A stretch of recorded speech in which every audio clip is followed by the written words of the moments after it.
সম্পর্ক আমাদের ঠিক কীরকম স্বাদ দেয়? মুক্তির নাকি বন্ধনের? আচ্ছা, যদি মুক্তির স্বাদই দেবে, তবে সম্পর্কগুলো নিয়ে কাটাছেঁড়া চলে কেন? কেন মন মুখ এক হয় না? কেন মিথ্যের খেলা নিয়ে অভিনয় চালাতে হয়?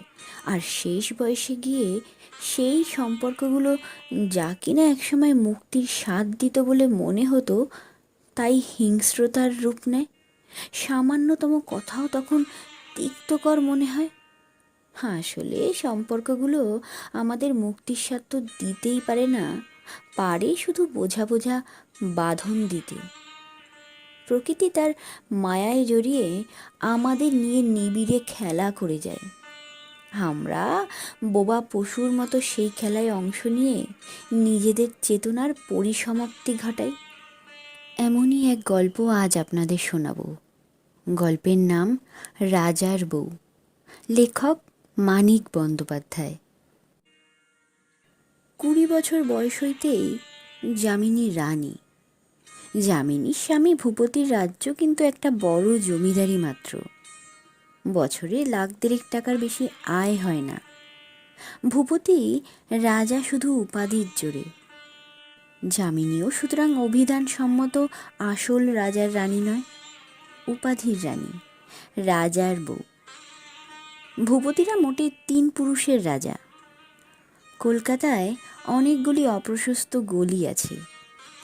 তাদের একটির মধ্যে মাঝারি সাইজের দোতলা একটি লাল বাড়িতে ভবশঙ্কর রায় নামক এক ব্যক্তি মাসিক 250 টাকা উপার্জনে বৃহৎ পরিবারের ভরণ পোষণ করিয়া বাস করে। সন্ধ্যার পর বন্ধুদের তাসের মজলিসে তার মুখে তার পূর্বপুরুষদের প্রায় ভারতবর্ষেরই সমান একটি জমিদারির কথা শোনা যায়। গল্পের এই তাল জমিদারির তিলটি ভূপতির বর্তমান সাম্রাজ্য। ব্যাপারটি ঘটিয়াছিল ভূপতির প্রপিতামহ মহীপতির আমলে। মহীপতি ছিল ভবশঙ্করের শেষ জমিদার, পূর্বপুরুষের প্রধান নায়েব। নিজেকে সে বলিত দেওয়ান, কিন্তু কর্তা ডাকিতেন নায়েব মশাই বলিয়া। সেই রাগেই কিনা বলা যায় না তলে তলে কি ষড়যন্ত্রই যে মহীপতি করিল। জমিদারি অর্ধেক গেল বিক্রি হইয়া, আর অর্ধেক আসিল তাহার কবলে। ভূপতির পিতামহ যদুপতির আমলে বিকৃত অর্ধেকটা আবার ফিরিয়া আসিল। জমিদারির প্রচুর শ্রীবৃদ্ধি হইল এবং মরিবার 3 বছর আগে সে হইয়া গেল রাজা যদুপতি রায়চৌধুরী, অবন্তিপুর রাজ এস্টেট। তার ছেলে গণপতি শেষ বয়সে একটা সাধ জাগিল যে সে শুধু রাজা নয়, সে মহারাজা হইবে। বংশানুক্রমে অগ্রগতির প্রয়োজন, এমনই একটা কর্তব্য বুদ্ধির প্রেরণা বোধ হয় তাহার আসিয়াছিল। জমিদারি হইতে তখন বেশ আয় হইত। মহারাজা হওয়ার ব্যর্থ চেষ্টায় গণপতি এত টাকা ঢালিয়া দিয়া গেল যে তাহাতে জমিদারি কিনিলে ছেলেকে হয়তো সে রাজার উপযুক্ত একটা ছোটোখাটো রাজ্য দিয়া যাইতে পারিত, কিন্তু বাড়ানোর পরিবর্তে রাজ্যকে সে ছোট করিয়াই দিয়া গেল। তার ফলে মুশকিল হইয়াছে ভূপতির। জমিদারি রায়ে রাজা সাজিয়া থাকা সহজ ব্যাপার নয়। আয় ব্যয় সামঞ্জস্য রাখিয়া চলিতে 32 বছর বয়সেই ভূপতির মাথায় একটু টাক দেখা দিয়াছে। যামিনীর বিবাহের সময় টাকটা অবশ্য ছিল গণপতির মাথায়। ভূপতি তখন 23 বছরের যুবক। মাথা ভরা নিকোষ কালো চুলে সে তখন চাকরের সাহায্যে সযত্নে সিঁথিই কাটিত। যামিনী রূপসী। রাজার বউ বলিয়া সে রূপসী নয়, রূপসী বলিয়াই রাজার বউ। সকল রূপের মতো যামিনীর রূপও ঐতিহাসিক। রূপের ইতিহাস ব্যাপারটা এই রকমই।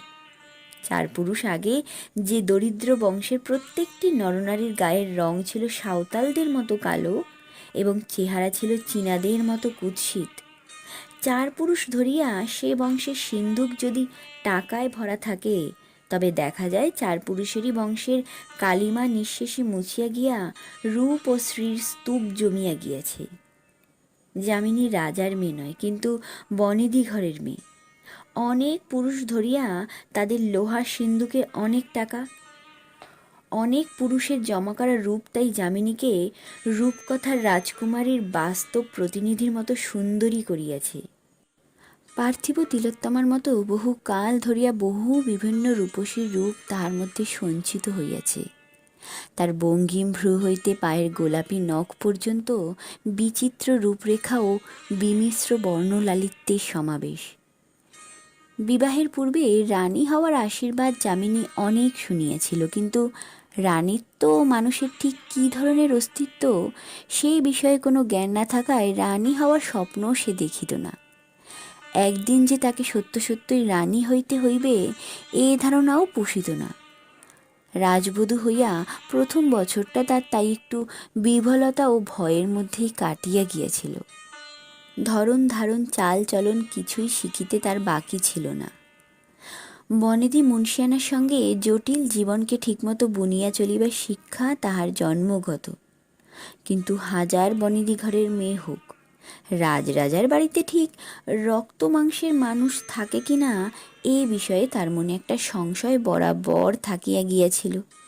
তার কুমারী জীবনের রাজারা সকলেই ছিল উপকথার রামায়ণ, মহাভারত ও ইতিহাসের অন্তর্গত।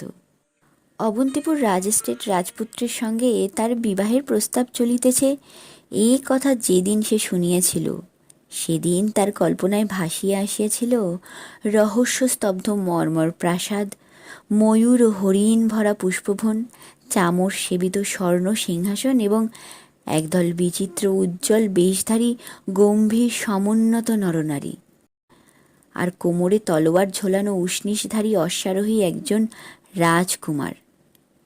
অবন্তিপুরে পা দিয়া এই কল্পনাকে সে আবার তাহার মনের কল্পলোকে গুছাইয়া তুলিয়া রাখিয়াছিল বটে। অল্প অল্প ভয় তবুও তার মনে রহিয়া গেল। বউরানীর পদমর্যাদা কি, তাকে কি বলিতে ও কি করিতে হয়, কোথায় সরলতার সীমা টানিয়া তাকে কতখানি অভিনয় করিয়া চলিতে হয়, এসব জানা না থাকায় প্রথম বছরটা তার দুর্ভাবনার মধ্যে কাটিয়া গিয়াছিল। স্বামীকে সে বারবার জিজ্ঞাসা করিত, দোষ করছি না তো, এই ভুল হচ্ছে না তো আমার? ভূপতি বলিত, না গো না, দোষও তোমার হচ্ছে না, ভুলও তুমি করছো না, সবাই শত মুখে তোমার প্রশংসা করছে, ত্রুটি হলে বলো, শুধরে দিও, শিখিয়েও নিও, তোমার কিছুই শেখার নেই মিমি। যামিনী ভাবিত তাই হবে। এ কথা হয়তো মিথ্যে নয়, আমি অনর্থক বিচলিত হই, ভাবি। তার এই অস্বস্তিকর ভীরুতার কিন্তু কোনো রকম কটু অভিব্যক্তি ছিল না। তার প্রকৃতির একটি অপরূপ নম্রতার মতোই ইহা প্রকাশ পাইত। পাড়ার এমনই একটি অবনেদি মেয়েদের আবেষ্টনীর মধ্যে যামিনীকে মানুষ হইতে হইয়াছিল যে নিজের অজ্ঞাতেই তার মধ্যে একটা অহংকার প্রশ্রয় পাইয়াছিল।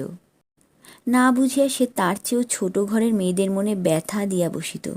তাদের অভিমান আন্দাজ করিতে পারিলে মনে মনে হাসিয়া ভাবিত, ছোট মনে ছোট মানেটাই এসেছে আগে। আমি হলে এই নিয়ে রাগ করে নিজেকে ছোট করে ফেলতে লজ্জায় মরে যেতাম। তার কথার ব্যবহারে এই অহংকারটুকু বাড়ির লোক ছাড়া আর সকলের চোখেই পড়িত। অবন্তিপুরে আসিয়া নববধূ সুলভ লজ্জা ও সংকোচের তলে এইটুকু চাপা পড়িয়া গিয়াছিল সত্য, কিন্তু গর্ব লয় পাইলেই স্বভাবের একটি মসৃণ ও মার্জিত মাধুর্য মানুষের সঞ্চিত হইয়া যায় না। কেবল এই সংস্কারটুকু হইলে তার রূপে সকলেই অবাক হইয়া যাইত, তার গুণে প্রশংসাও করিত, তার প্রাপ্য ভালোবাসাও সে পাইত। তবে যেরকম পাইয়াছিল সেরকম পাইত না। কিন্তু আপনার মৃদু ভীরতায় সে এমনই মিষ্টি হইয়া উঠিল যে বিনা চেষ্টাতেই সে সকলের চিত্তকে সাধারণ জয় করার এক স্তর ঊর্ধ্বে যে জয় করা আছে তাহাই করিয়া ফেলিল। তাদের চেয়ে সামান্য একটু বড় বাড়িতে, তাদের চেয়ে সামান্য একটু বেশি বড়লোক পরিবারে আসিয়া শুধু একটি রাজা শব্দকে সমীহ করিয়াই নিজের জন্যে পরের বুকে অনির্বচনীয় প্রীতি জাগাইবার দুর্লভ রমণীয়তা যামিনীর অভ্যাস হইয়া গেল। বিজিত চিত্তগুলির মধ্যে সর্বাপেক্ষা অপরাজেয় ছিল গণপতি স্ত্রী নগেন্দ্রবালার চিত্ত। সে ছিল মোটা আর ঝাঁঝালো, কুইন এলিজাবেথের মতো দুর্ধর্ষ। স্বামী পুত্রকে বশে রাখিতে সে ভালোবাসিত। দাস দাসী ও আশ্রিত পরিজনের প্রতি শাসনের তার অন্ত ছিল না। নিজেকে কেন্দ্র করিয়া সমস্ত সংসারটিকে পাক খাওয়াইতে না পারিলে তাহার সুখ হইত না। অধিকারী সীমার মধ্যে নিজেকে সে এত বড় করিয়া রাখিত যে তার পায়ে তেল দিয়া দিয়া কোনো রকমে তাহার অনুমতি সংগ্রহ করিতে পারিলে বাড়ির যে কেহ যে কোনো অন্যায় করিতে পারিত। বউয়ের রূপ দেখিয়া নগেন্দ্রবালা প্রথমে একটু চটিয়াছিল। তার এই ঈর্ষাতুর রাগ প্রথম দিকে কিছু কিছু প্রকাশ করিতেও তাহার বাকি থাকে নাই। গোল বাঁধিত দেব পূজা উপলক্ষে চিরকাল সকলের উপর প্রভুত্ব করিয়া একটি বৃহত্তর মহত্তর শক্তির কাছে মাথা নত করার জন্যে নগেন্দ্রবালার নারী হৃদয়ের চিরন্তন দুর্বলতা অতৃপ্ত থাকিয়া গিয়েছিল। বেশি বয়সে গৃহদেবতার প্রতি ভক্তি তার তাই উথলাইয়া উঠিয়াছিল। দেবতার ভোগ আরতি তাহার জীবনে একটা মহা সমারোহের ব্যাপারে দাঁড়াইয়া গিয়াছিল। বাড়ির বউকে সে এই দিকে টানিতে আরম্ভ করিয়া দিয়াছিল। যামিনীর ইহাতে মুশকিলের সীমা থাকে নাই। তার বাপের বাড়িতেও দোল উৎসব হয়, কিন্তু নিত্য পূজার ব্যবস্থা সেখানে নাই। পূজা পার্বণের উৎসবের দিকটার সঙ্গেই তাহার পরিচয় ছিল বেশি। ঠাকুর পূজায় ফুল বেলপাতা কোষাকুষি আর নৈবেদ্য লাগে এবং কাসর ঘণ্টা বাজাইয়া মন্ত্র পড়িতে হয়। এর বেশি জ্ঞান তাহার ছিল না। কিন্তু নগেন্দ্রবালার দাবি নিষ্করুণ। এ বাড়ির যে বধূ, ভবিষ্যতের রাজরানী, ঠাকুর পূজা যদি সে না শিখিয়া থাকে আর তার সব শিক্ষায় ব্যর্থ হইয়া গিয়েছে, না, অবন্তিপুরের রাজপরিবারে নাস্তিকতা চলিবে না। সে কি বৌমা, সে কি কথা? ঠাকুর সেবা না শিখলে এ মেয়ে মানুষ স্বামী সেবা কি জানবে? আসনের কোন দিকে কোষাকুষি রাখতে হয় তাও কি তুমি শেখনি বাছা? আর আতপ চালের নৈবেদ্য কি অমন চ্যাপটা করে রাখতে হয়? নগেন্দ্রবালা এমন করিয়াই বলিত, আঘাত ও লজ্জা দিয়া। সে আরও বলিত, না, ভাড়া করা লোকের কাজ এসব নয়। দেবতাদের কাছে ও বড় লোকে চলবে না। পরকে দিয়ে স্বামী সেবা হয় না। ঠাকুরের সেবা হবে পরকে দিয়ে? সব করতে হবে নিজেকে, মেজে ধোয়ার কাজও পর্যন্ত। যামিনীর হইত ভয়, চোখে আসিত জল। নগেন্দ্রবালা পাইত তৃপ্তি।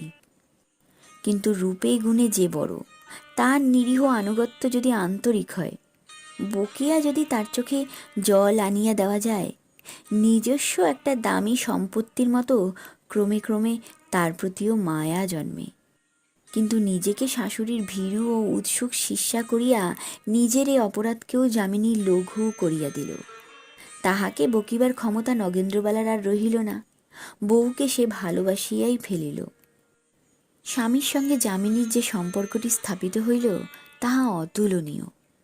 যামিনীকে ভূপতি তাহার সুস্থ মনের নিবিড় কামনা দিয়া জড়াইয়া ধরিল। নারীকে ভালোবাসিবার জন্যে মানুষের দেহ মনের যতগুলি ধর্ম আছে তার সবগুলি দিয়া অপ্রমেয় আবেগের সঙ্গে যামিনীকে সে ভালোবাসিল। সে পড়া ছাড়িয়া দিল।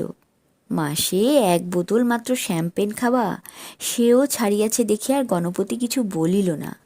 নগেন্দ্রবালা একটু ঈর্ষাবোধ করিয়াছিল, কিন্তু সেও বউয়ের জন্যে ছেলের পড়া ছাড়িয়া দেওয়ায় বাধা দিল না। ভাবিল, তাই হোক, বউ নিয়ে মেতে এ বয়সটা ভালোই ভালোই পার হয়ে যাক। যামিনী প্রথম যেবার বেশি দিনের জন্য অবন্তিপুর আসিল তখন শরৎকাল। শুক্লপক্ষের কয়েকটা রাত্রিতে আকাশের ওই পুরনো চাঁদটির কাছ হইতে এমন জ্যোৎস্নায় পৃথিবীতে ভাসিয়া আসে যে দেখিলে মানুষের মন কেমন করে। এমনই জ্যোৎস্না উঠিলে অনেক রাত্রে নিদ্রিত রাজপুরীর নিশীথ রহস্যকে অতিক্রম করিয়া ভূপতি আর যামিনী উঠিত ছাদে। আলিশা ঘেঁষিয়া দাঁড়াইয়া তাহারা পৃথিবীকে দেখিত। এদিকে আধ শহর আধ গ্রামটি নিঃসারে ঘুমাইয়া আছে। হয়তো শুধুই দেখা যায় একটি আধ ভেজানো জালনায় নিঃসঙ্গ একটি আলো। যামিনী ভাবিত ওখানে হয়তো তাদের মতোই ভালোবাসার জাগরণ এখনো আলো জ্বালাইয়া রাখিয়াছে। ওদিকে দিঘির জলে থাকিত সোনালি রঙের চমকিত চাঞ্চল্য। দিঘির ওই তীর দিয়া দুপাশের গাছে সারি বসানো নির্জন পথটি কোথায় কত দূরে চলিয়া গিয়াছে। যামিনী স্বামীর বুক ঘেঁষিয়া আসিত। ওই স্তব্ধ একটি পথ ধরিয়া পৃথিবী ছাড়িয়া গ্রহতারার কোন একটি জগতে চলিয়া যাওয়া যায়, এমনই একটি কথা ভাবিয়াই সে বোধহয় ভূপতির দুহাত দিয়া নিজেকে বাঁধিয়া ফেলিত। বলিত, পৃথিবী কতকাল আগে সৃষ্টি হয়েছিল বলো তো? পৃথিবী কতকাল ধরিয়া এমন সুন্দর এমন অপার্থিব হইয়াছে, এই ছিল যামিনীর জিজ্ঞাসা। এমনই স্থিমিত জ্যোতির্ময়ী রাত্রে ভূপতির উদাত্ত প্রেমকে অনুভব করিতে করিতে সে প্রায়ই এই ধরনের প্রশ্নই করিত। ভূপতি ইহার জবাব দিত তাহার কানে কানে। বলিত, অনেক দিন আগে গো, অনেক দিন আগে, কোটি বছর আগে। প্রথমে সব অন্ধকারই ছিল, তারপর ভগবান বললেন আলো হোক, অমনি আলো হলো। তিনি তারপর বিশ্ব ব্রহ্মাণ্ড সৃষ্টি করলেন। শুনিয়া নিজেকে যামিনীর এত বেশি ছেলে মানুষই মনে হইত যে সে অসহায়ের মতো প্রশ্ন করিত, আচ্ছা সত্যি ভগবান আছে? বিকেলে চাকর গালিচা রাখিয়া গিয়াছে, বিছাইয়া ভূপতি তাহাতে বসিত। তাহার কোলে মাথা রাখিয়া শুইত যামিনী। যামিনীর মুখে পড়িত জ্যোৎস্না, আর ভূপতির মুখের পিছনে থাকিত আকাশের পটভূমিকা। ব্যাকুল অন্বেষণের দৃষ্টিতে তাহারা পরস্পরের মুখের দিকে চাহিয়া থাকিত। পরস্পরের মুখের সঙ্গে তাহাদের পরিচয়ের যেন শেষ নাই। কোনো দিন এ রহস্য তারা যেন বুঝিবে না। যামিনী পাতা কাটিয়া চুল বাঁধিত, ভূপতি চুল সরাইয়া তাহার কপালের আবৃত অংশটুকু আবিষ্কার করিত। যামিনী চিবুক ধরিয়া স্বামীর মুখ উঁচু করিয়া সে মুখে ফেলিত জ্যোৎস্না।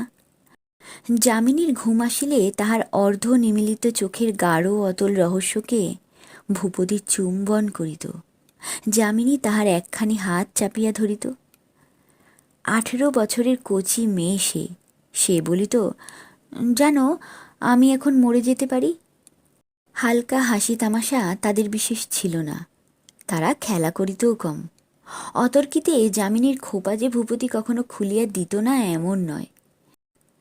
নিদ্রিত স্বামীর কপালে বড় করিয়া সিঁদুরের ফোঁটাও যে যামিনী আঁকিত না তাও নয়, কিন্তু ভূপতির টেরি নষ্ট না করিয়া খোপা খোলার প্রতিশোধ যামিনীর লওয়াও হইত না। ঘুম ভাঙিয়া যামিনীর আঁচলে কপালে সিঁদুর ভূপতির মোছাও হইত না। তাদের সহিত অকাল মরণ ঘটিল। তারা বুঝিতেও পারিত না কখন তারা গভীর অলৌকিক ভাবাবেগে আচ্ছন্নে অভিভূত হইয়া গিয়াছে। যে বয়সে প্রেম বহির্বস্তুকে আশ্রয় করিয়া থাকে বেশি, প্রেমকে লইয়া দুজন মানুষ যে বয়সে শিশুর মতো অর্থহীন খেলা খেলে, ধরা দেওয়ার চেয়ে পালাইয়া বেড়ানোই যখন বেশি মজার ব্যাপার, পূর্ণ পরিণত বয়স্ক মানুষের মতো তখন তারা সাগরের মতো অতল উদ্বেলিত ভালোবাসায় বিপজ্জনক বস্তুর অভিনয় করিয়া চলিত। বিপজ্জনক এই জন্যে মনের পরিণতি তাদের কারো হয় নাই। মনে প্রাণে ছেলে মানুষ ছাড়া তারা আর কিছুই ছিল না। যে অভিজ্ঞতা স্তূপ সারের মতো মানুষের মনকে উর্বর করে, বৃহৎ আবেগকে ধারণক্ষম করে, সেই অভিজ্ঞতা তাদের জোটে নাই। বেদনাদায়ক মর্মান্তিক প্রেমের আতিশয্যকে সহ্য করিবার জন্য মনের শক্ত হওয়া দরকার, শক্তি থাকা দরকার। এদের মন সেভাবে শক্ত হওয়ার সুযোগ পায় নাই, সেরকম শক্তিও তাদের ছিল না। অথচ তাদের একজন রাজার ছেলে আর একজন বনেদি সম্ভ্রান্ত ঘরের মেয়ে। ওই বয়সেই তারা গম্ভীর হইতে জানিত, জীবনকে একটা গুরুতর দায়িত্বপূর্ণ ব্যাপার বলিয়া মনে করিত, পাকা সাজিতে পারিত। খোলা ছাদে জ্যোৎস্নালোকে তাদের প্রেম যতই অলৌকিক হোক, সেটা বয়সের নয়, কিন্তু তাদের উপায়ও ছিল না। জীবন তাদের হালকা হইতে শেখায় নাই, অথচ জীবনের কোনো গুরুভার আনন্দ বেদনাকে বহন করিবার উপযুক্তও করে নাই। পরস্পরের মুখে যখন তাদের হাসি ফুটাইয়া রাখা উচিত ছিল, তখন তারা তাই স্তব্ধ বিস্ময়ে পরস্পরের ওষ্ঠে উচ্চারিত ভাষা শুনিত। যখন তাদের লুকোচুরি খেলার কথা, তারা তখন আত্মহারা পুলক বেদনায় পরস্পরের আরও কাছে ঘেঁষিয়া আসিত।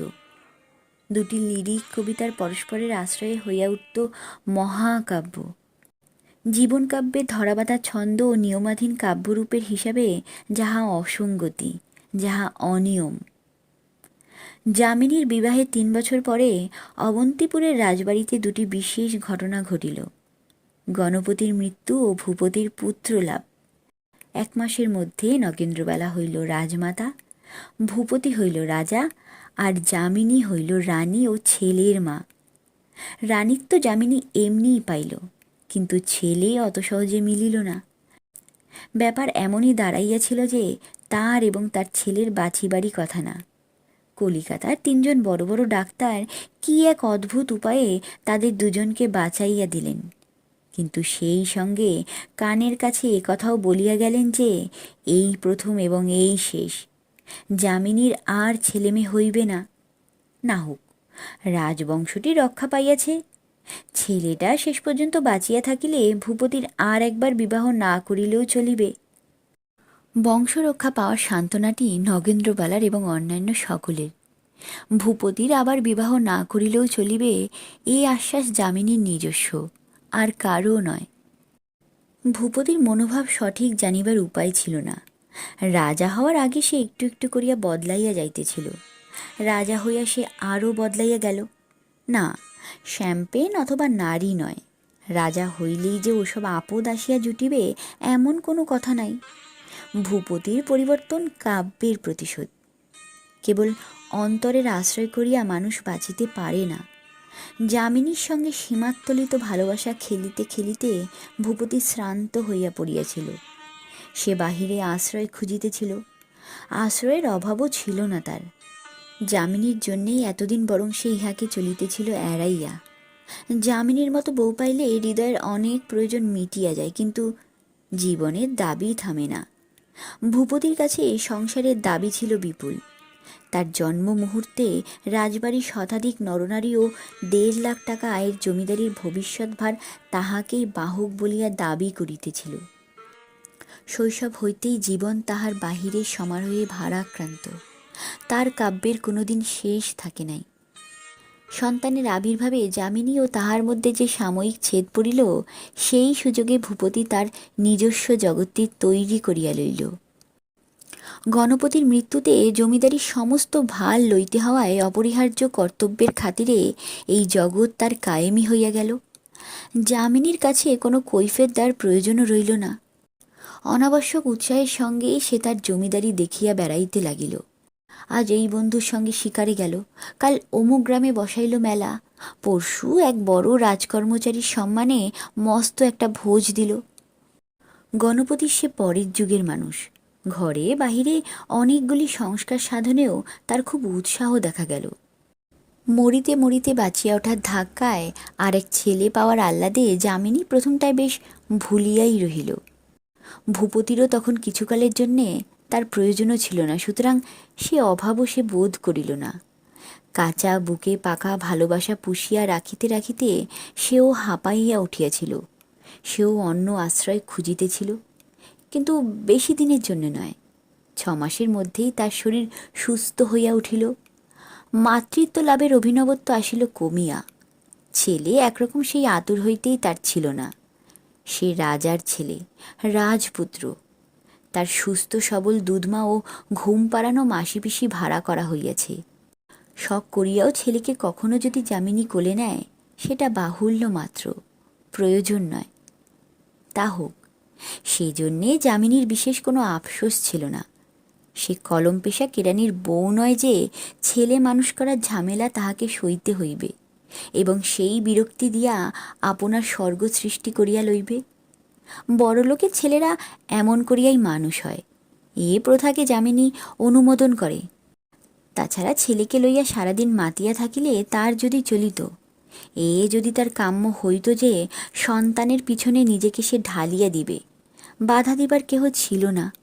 নগেন্দ্রবালা হয়তো একটু খুঁতখুত করিত, ভূপতি হয়তো একটু বিরক্ত হইত, কিন্তু বাঁচিয়া থাকিবার উপায়ের মতো ছেলেকে আঁকড়াইয়া ধরিবার প্রয়োজন হইলে এই সামান্য বাধা যামিনীকে ঠেকাইতে পারিত না। ছেলেকে সে অমন করিয়া চাহিলই না, চাহিল ভূপতিকে। তার দিনগুলিকে একেবারে অচল করিয়া দিবার মতো দূরেই যে ভূপতি বসিয়া গিয়াছে, এটা বুঝিতে যামিনীর সময় লাগিল, কিন্তু বুঝিল সে ভালো করিয়াই। কারণ যে অসহ্য প্রেমকে এড়াইয়া ভূপতি কাজ আর অকাজ দিয়া জীবনটাকে ভরিয়া রাখিতে পারিল, সেই প্রেম ছাড়া যামিনীর আর কোনো অবলম্বনও ছিল না। তার ব্যাকুল উন্মাদনাময় ভালোবাসা বহিয়া বহিয়া তার হৃদয় শ্রান্ত অবসন্ন হইয়া যাক। ভূপতির সান্নিধ্য সহিতে না পারিয়া মাঝে মাঝে তার ছুটিয়া পালাইতে ইচ্ছা হইত। কবিতা লিখবার পর কবি যেমন মরিয়া যায়, রাত্রি প্রভাতের পর সারাদিন সে তেমনইভাবে মরিয়া থাকে। ভূপতিকে সে চোখের আড়াল করিতে পারিবে না। সে নারী, সে বন্দিনী, তার মুক্তি নেই। তার কামনার বিবর্তন চিরদিনের জন্য অসম্ভব হইয়া গিয়াছে। সে একবার ভালোবাসিয়াছে, প্রাণ বাহির হইয়া যাওয়া পর্যন্ত বিরামহীনভাবে সে ভালোই বাসিবে। অথচ সাধারণ হিসাবে ধরিলে ভূপতি যে তাকে বিশেষ অবহেলা করিতে আরম্ভ করিয়াছিল তা বলা যায় না। প্রাথমিক মিলনোচ্ছ্বাস কমিয়া আসিলে যে কোনো সুখী দম্পতির পরস্পরের প্রতি যে পরিমাণ স্বাভাবিক উদাসীনতা আসে, ভূপতির তার বেশি আসে নাই। বাড়িতে থাকিলে এবং কাজে না থাকিলে যামিনীর সঙ্গই সে খুঁজিয়া লইত। বিদায় নেওয়ার সময় যামিনী তাকে আরও একটু থাকিতে বলিলে খুশি হইয়াই সে আরও একটু থাকিত। যামিনী অনুরোধ করিলে মাঝে মাঝে প্রয়োজনীয় কর্তব্যকে অবহেলা করিতেও তার বাধিত না। বিনিদ্র যামিনীর সঙ্গে সমানে সে রাত জাগিত বটে, কিন্তু রাত্রি 10টার মধ্যে ঘরে আসিত, যামিনীর সঙ্গে গল্প করিত, তাকে আদর করিত, ভালোবাসিত। শান্তিপ্রিয় সুখী দম্পতির শান্ত স্বামীর চেয়ে হয়তো সে এসব বেশিই করিত।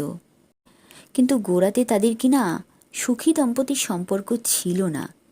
ভূপতিকে তাই যামিনীর আগাগোড়া স্থিমিত, অন্যমনস্ক, সুদূর মনে হইত।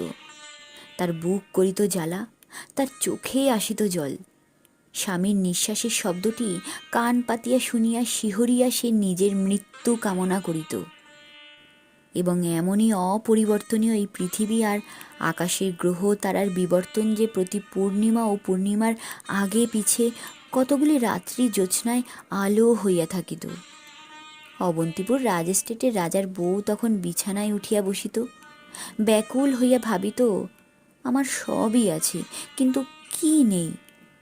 স্তরে স্তরে সাজানো তার জীবন, তার রাজ্য আছে, রাজা আছে, প্রেমিক আছে, ছেলে আছে, শতাধিক হৃদয়ের প্রীতি আছে, অতীত ভবিষ্যৎ সব আছে, পরকালও পর্যন্ত। তবুও কি চায় সে? স্বামীর ঘুম ভাঙাইয়া একবার ছাদে যাইতে চায়, শুধু এই কামনা তার। এইটুকু পাইলেই সে পরিতৃপ্ত হইয়া যাইবে। যামিনী স্বামীর গায়ে হাত রাখিত, কিন্তু তাকে ঠেলিয়া তুলিতে পারিত না। তার কান্না আসিত, তার সীমাহীন দুঃসহ প্রেমের মতো ক্রন্দন বেগে সে কাঁপিয়া কাঁপিয়া উঠিত। সকালে বলিত, কাল এমন সুন্দর জ্যোৎস্না উঠেছিল। ভূপতি বলিত, দেখেছি, রাত্রে একবার উঠেছিলাম। যামিনী তখন হাই তুলিয়া বলিত, জানো গো, কাল রাত্রে আমার ভালো ঘুম হয়নি। ভূপতি বলিত, আমায় ডাকলে না কেন? গল্প করে তোমায় ঘুম পাড়িয়ে দিতাম। গল্প? হায় ভগবান, রাত জাগিয়া গল্প! যামিনীর মনের ভাবটা হয়তো এই রকম। সংসারে রাজার বউকে কম কর্তব্য পালন করিতে হয় না। যামিনীরও অনেক কাজ ছিল। গণপতির মৃত্যুর পর নগেন্দ্রবালা অল্পে অল্পে রানিত্বের বোঝা বউয়ের কাঁধে নামাইয়া দিতেছিল। ইহলোকে কর্তব্য করিবার স্বাদ বোধহয় তার মিটিয়াছিল। এবার পরলোককে আয়ত্ত না করিলেই নয়। এই চেষ্টা করিতে করিতে বছর 2 পরে সেও ওই লোকেই চলিয়া গেল। যামিনীর কাজের আর অন্তই রইল না। বিচিত্র সে কাজ। ঠাকুরের নৈবেদ্য সাজানো ছাড়া নিজের হাতে কিছুই করিবার নাই। চারিদিকে শুধু নজর রাখা, হুকুম দেওয়া, আর এর নালিশ, ওর তোষামোদ, তার প্রার্থনা শোনা। রাজ সিংহাসনের যেমন একদিনের জন্যে রাজহীন হওয়া চলে না, রাজ অন্তঃপুরেরও তেমনি অহরহ কেন্দ্র চাই। যামিনীর কিছুই ভালো লাগিত না, কিন্তু সে ছিল নিরুপায়। তার ইচ্ছে অনিচ্ছের দিকে চাহিয়া নয়, নিজের প্রয়োজনেই রাজ সংসার তাকে ঘিরিয়া পাক খাওয়াইতে লাগিল। তারপর ছিল প্রসাদন। দুজন দাসীর সাহায্যে প্রত্যেক দিন প্রসাদনে যামিনীর অনেক সময় লাগিয়া যাইত। গন্ধ তেলে খোপা বাঁধিলে শুধু চলিত না, চুলে তেল বেশি না পড়ে আবার কমও না হয়, এটা খেয়াল রাখিয়া একটু একটু করিয়া অনেকক্ষণ ধরিয়া তেল মাখিতে হইত। চোখে অদৃশ্য কাজল পরানোর কাজটা এমন সূক্ষ্ম যে বিস্তারিত ভূমিকা না করিয়া দাসী তুলি তুলিতে সাহসী পাইত না। দুধের স্বর ভিজানো জলে 4-5 বার মুখ ভিজাইতে, বাহুতে চন্দন মাখিয়া মুছিয়া তুলিতে, পায়ে আলতা পরিতে এবং এমনই আরও অনেক কিছু করিতে করিতে আকাশের কত উঁচুর সূর্যটি গাছের শিহরে নামিয়া যাইত। এত নিয়ম পদ্ধতির অভ্যাসও যামিনীর ছিল, কিন্তু এখন আর বিরক্তির সীমা থাকে না। ভিতরে ভিতরে মানুষ যখন জ্বলিয়া পুড়িয়া মরিয়া যাইতেছে, বাহিরে তখন এত ঢং কেন? খোকা এখন একটু বড় হইয়াছিল, দুধমা ও মাসি পিসির বুহ অনেকটা ভাঙিয়া গিয়াছিল। যামিনীর ছেলে আবার ক্রমে ক্রমে সরিয়া আসিতেছিল যামিনীরই কাছে। তার হাসি কান্নায় মাকে তার প্রয়োজন হইতেছিল। রাশি রাশি পুতুল লইয়া একা সে খেলা করিবে না, যামিনীর যোগ দেওয়া চাই। খেলায় শ্রান্তি আসিলে যামিনীর কোলে বসিয়া সে গম্ভীর মুখে উদাসীন চোখে ছড়ানো পুতুলগুলোর দিকে চাহিয়া ঢুলিতে ঢুলিতে ঘুমাইয়াই পড়িবে। মা চাহিয়া না দেখিলে বাগানে সে ছোটাছুটিও করিবে না। মার পিঠ ছাড়া আর কারোর পিঠে সে আচমকা ঝাঁপাইয়া পড়িবে না। মা তোষামোদ না করিলে দুধ তাহাকে কেহ খাওয়াইতে পারিবে না। দুপুর রাত্রে ঘুম ভাঙিয়া কাঁদিতে আরম্ভ করিলে যামিনী উঠিয়া তাহার কাছে না গেলে কান্না তার থামিবে না। শিশুর চেয়ে স্বার্থপর জীব জগতে নাই। ওদের মানুষের মূল্য যাচাই নির্ভুল। এই বৃহৎ সংসারে কোন মানুষটার দাম সকলের চেয়ে বেশি কারো বলিয়া দিবার অপেক্ষা না রাখিয়া খোকা নিজেই তাহা স্থির করিয়া লইয়াছিল। যামিনীর মন্দ লাগিত না, আরও বেশি ভালো যাতে লাগে সেজন্যে প্রাণপণের চেষ্টাও সে করিত। কিন্তু অনেক দেরি হইয়া গিয়াছে। স্বামীর উত্তাল ভালোবাসার জন্য তীব্র অপূরণীয় ক্ষুধা তার অস্তিত্বের স্বতন্ত্র বিচ্ছিন্ন ধর্মে পরিণত হইয়া গিয়াছে।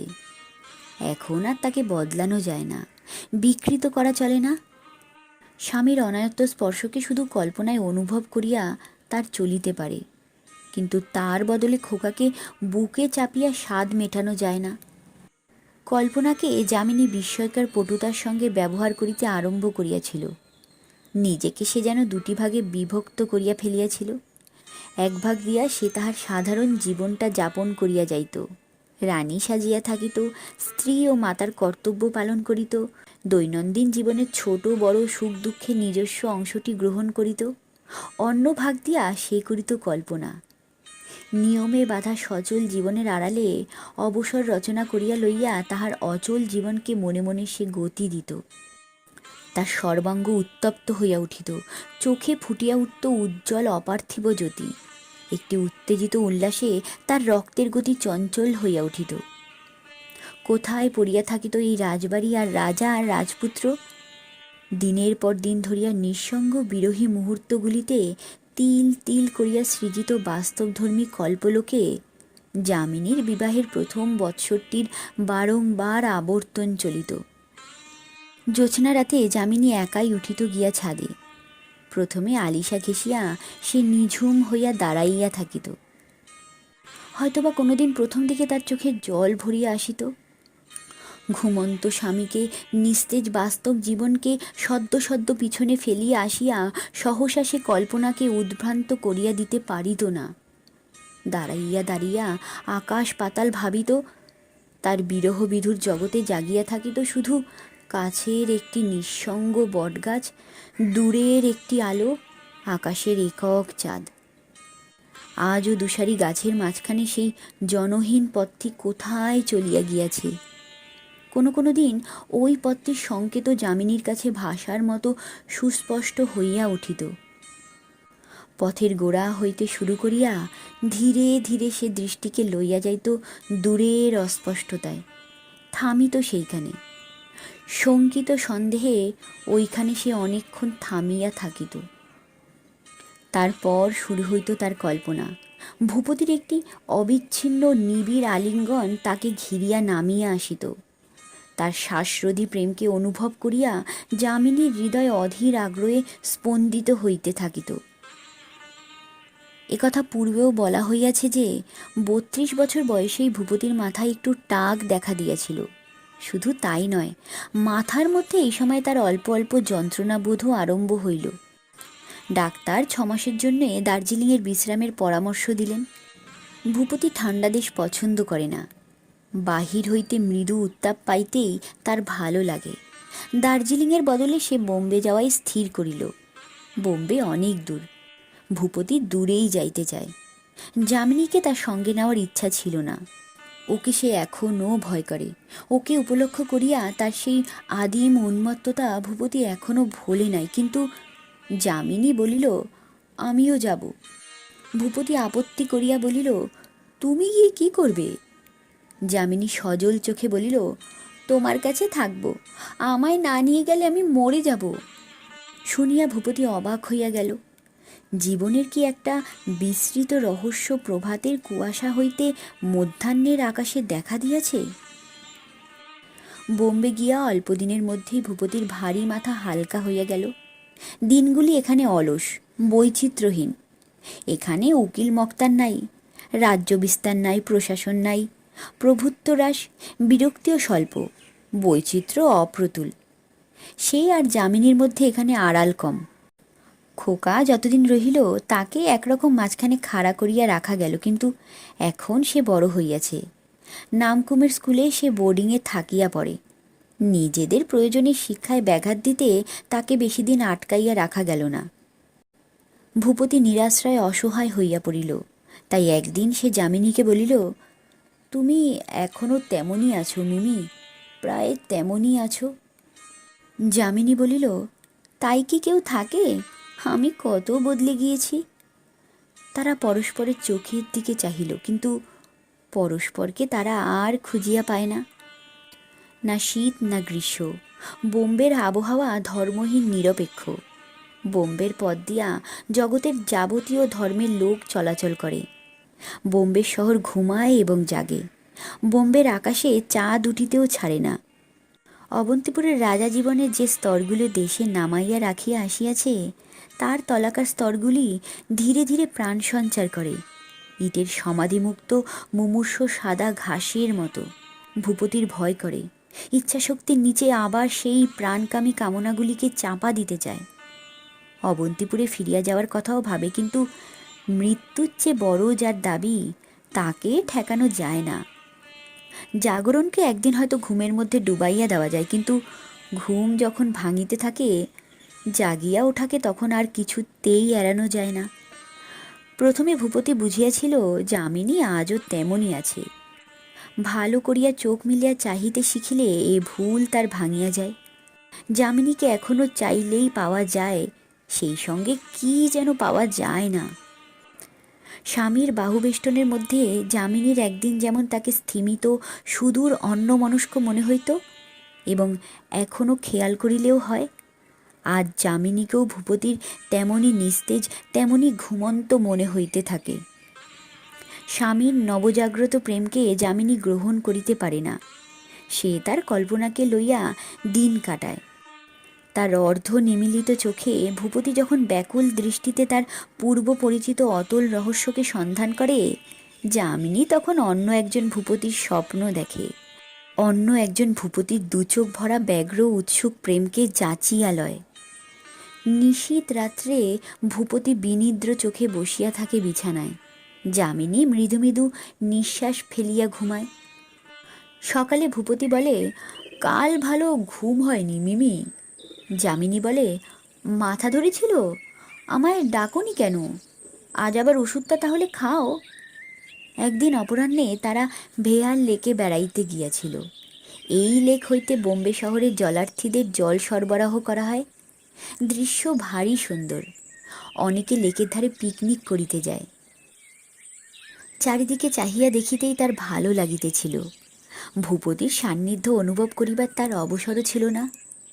চারিদিকে কত গাছপালা, সবগুলোর নামও সে জানে না।